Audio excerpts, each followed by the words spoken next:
Winds of change के इस नए एपिसोड में आप सब लोगों का स्वागत है। इससे पूर्व जब हम 6th सेंचुरी बीसी की बात कर रहे थे, जब हम 6ठी शताब्दी ईसा पूर्व में हुए धार्मिक सुधारों की बात कर रहे थे, जब हम बौद्ध धर्म और जैन धर्म के एक संप्रदाय और फिर एक धर्म तक बन जाने की बातें कर रहे थे, उस समय में हमने 16 महाजनपद 16 महाजनपदों की बात आपसे की थी। मैंने आपको बताया था कि इन्हीं 16 महाजनपदों में से एक जो एक साम्राज्य बनाने के लिए सबसे अच्छी जगह और सब कुछ जहां पर उपलब्ध था, वहां मगध साम्राज्य का उत्थान हुआ था, जिसकी राजधानी पहले राजगीर और बाद में पाटलिपुत्रा बनी। हम ये देखते हैं कि जब अलेक्जेंडर द ग्रेट भारत पर आक्रमण करते हैं, तो उस वक्त मगध साम्राज्य के आखिरी वंश नंद वंश का साम्राज्य था। और हमें ये भी पता चलता है कि नंद साम्राज्य या मगध साम्राज्य जिस भूभाग पर स्थापित था, जो उसकी राजधानी थी, जो उसके क्षेत्रफल थे, जो उसके पास एक बड़ी सी मजबूत सेना थी, उसी नींव पर चंद्रगुप्त मौर्य ने आखिरी नंद शासक धननंद को हरा करके मगध साम्राज्य की जगह मौर्य साम्राज्य की स्थापना की थी। हम ये जानते हैं कि चंद्रगुप्त मौर्य के शासक बनने की कहानी में एक विशेष महत्व चाणक्य का है, जिसे कौटिल्य कहा जाता है, जिसकी पुस्तक अर्थशास्त्र हमें इस युग के मौर्य काल के राजनीतिक, आर्थिक, सामाजिक हर क्षेत्र की जानकारी हमें देता है। हम ये जानते हैं कि अलेक्जेंडर द ग्रेट के उस्ताद अरस्तु थे, ठीक वैसे ही चंद्रगुप्त मौर्य के उस्ताद चाणक्य थे। वही उनको राजतंत्र, कूटनीति, अर्थशास्त्र सब कुछ समझाते थे। ये युद्ध कला जो चंद्रगुप्त मौर्यों ने अपनाया था, वो सब चंद्रगुप्त मौर्य के गुरु चाणक्य की देन थी। और फिर हम देखते हैं कि मौर्य साम्राज्य 324 से ईसा पूर्व से लेकर के 187 ईसा पूर्व तक भारत में स्थापित रहा। ये पूरे काल जिसे बीसी या बीसीई या ईसा पूर्व हम कहते हैं, यहां पर सिर्फ चंद्रगुप्त मौर्य नहीं है, अशोक आदि ग्रेट जैसे भीष्म वंश के शासक हुए हैं। लेकिन आज हम अपनी बात सिर्फ चंद्रगुप्त मौर्य तक ही सीमित रखेंगे। अशोक आदि ग्रेट की बातें एक वीडियो में पूरी नहीं हो सकती। वो इतने महान शासक रहे, एक विजेता के रूप में भी और एक धार्मिक सहिष्णुता के क्षेत्र में भी कि उस पर बात अलग से की जा सकती है। चंद्रगुप्त मौर्य इस मौर्य साम्राज्य के संस्थापक थे। इनका कार्यकाल 324 यानी मौर्य वंश की स्थापना से लेकर के 300 ईसा पूर्व तक माना जाता है।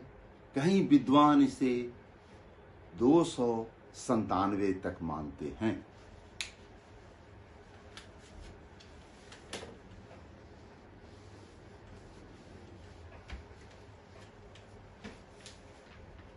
हम देखते हैं कि बौद्ध धर्म और जैन धर्म का भी मौर्यों पर बहुत ज्यादा असर था।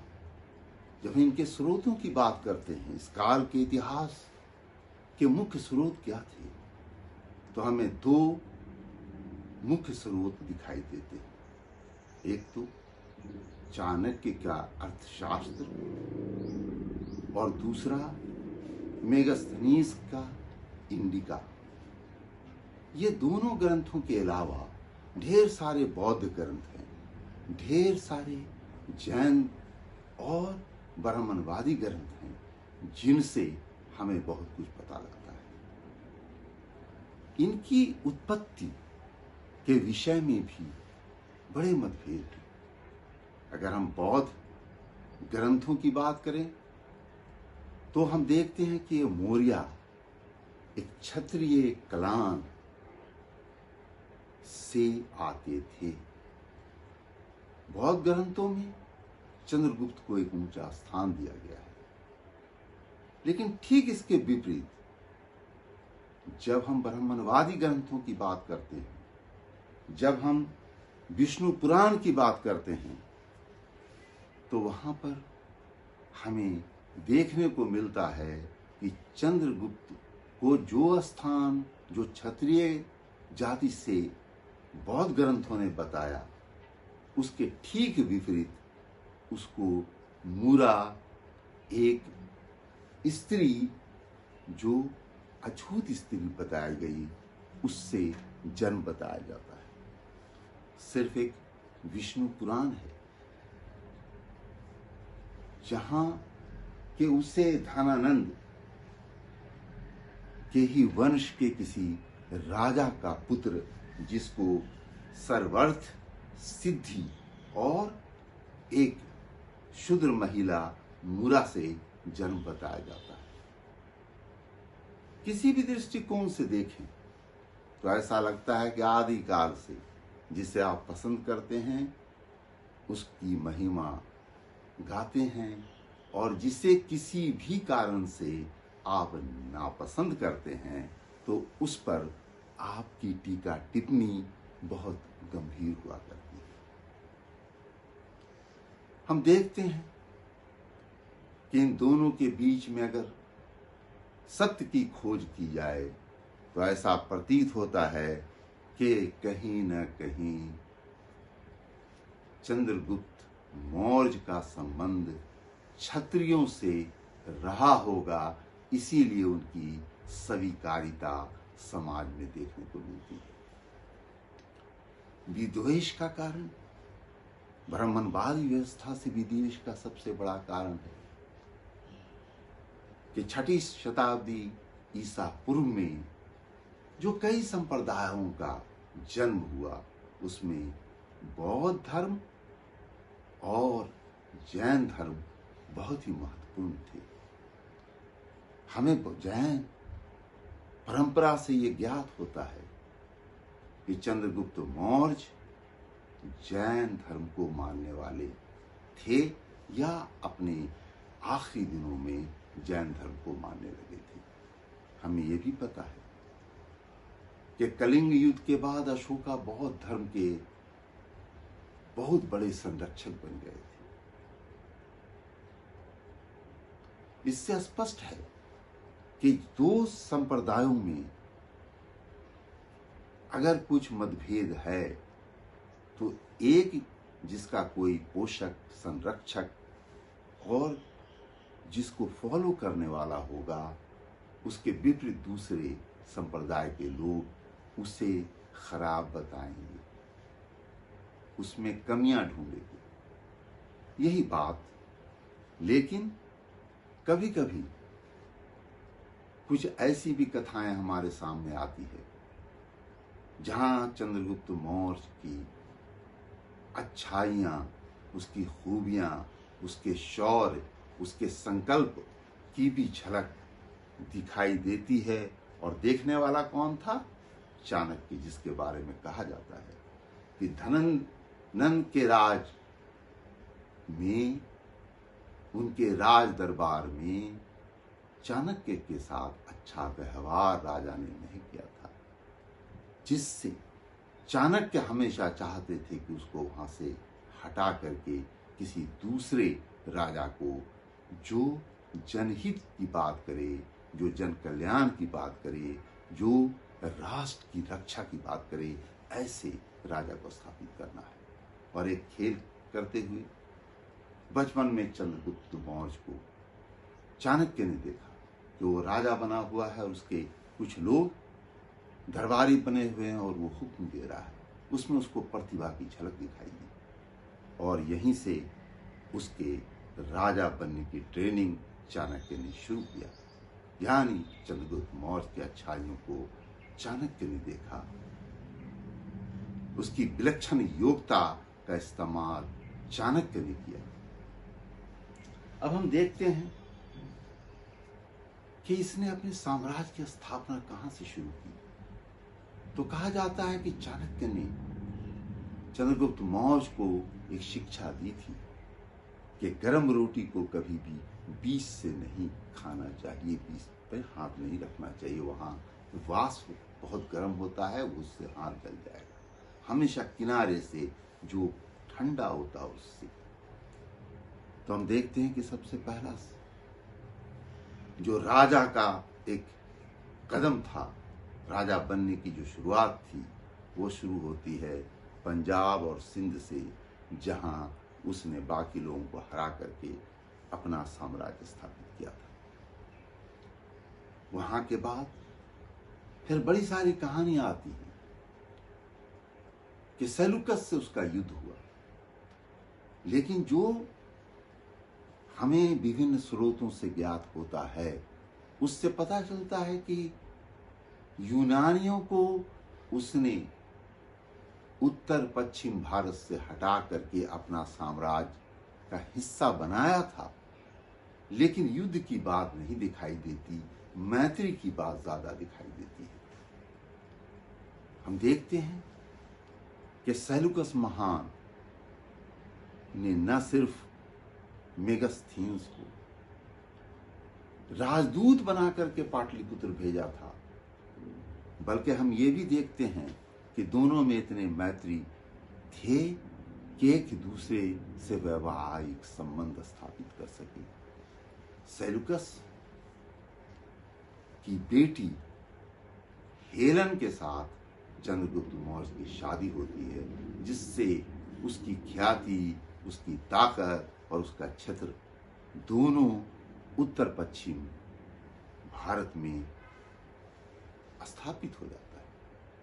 फिर हम देखते हैं कि आखिरी जिसे क्रूर राजा बताया गया है वो थे धनानंद, नंद वंश के आखिरी राजा, जिसे हराकर चंद्रगुप्त ने मगध साम्राज्य पर न सिर्फ कब्जा किया, पाटलिपुत्र को ही न सिर्फ अपनी राजधानी बनाया, जो पहले से मगध साम्राज्य का राजगीर के बाद राजधानी था, वरन उसकी विशाल सेना, उसके विशाल भूभाग और उसके विशाल आर्थिक तौर तरीकों और सामाजिक तौर तरीकों और प्रशासनिक तौर तरीकों में जनहित में बदलाव लाते हुए, उसको और संगठित करते हुए उसने एक प्राचीन भारत के महाद्वीपीय साम्राज्य की स्थापना की, जो उस समय अंग्रेजी साम्राज्य भी उतने क्षेत्र पर अपना कब्जा नहीं कर पाई थी। हम देखते हैं कि भारत के मानचित्र में जो सबसे टिप है, यहाँ पर 3 राजवंश चोला, चेरा और पांड्या की बात सुनते हैं मैसूर के इलाके में लास्ट में, और एक तरफ यहाँ पर नॉर्थ ईस्ट का इलाका है। अगर इसको छोड़ दिया जाए तो अरब सागर से लेकर के बे ऑफ बंगाल तक का जितना क्षेत्रफल था और उधर हिमालय तक जितने क्षेत्र थे, वो सब पर मौर्य साम्राज्य का आधिपत्य था। और सिर्फ इतना ही नहीं, सेलुकस से उसे कंधार मिला, हेरात मिला, काबुल मिला, यानी उसका साम्राज्य अफगानिस्तान तक फैला हुआ था। फिर हम देखते हैं कि अशोक ने कलिंग को जीता, जो पहले मगध साम्राज्य के दौरान भी जीता गया था। तो इसका अर्थ है कि पूरे ईस्टर्न क्षेत्र में, बिहार और यूपी के क्षेत्र से लेकर के अफगानिस्तान तक एक बड़ा साम्राज्य मौर्य साम्राज्य था, जिसका मुकाबला उस समय कोई नहीं कर सकता था। पहला उपमहाद्वीपीय साम्राज्य के रूप में हम इसे देखते हैं। धन्यवाद। जोहार।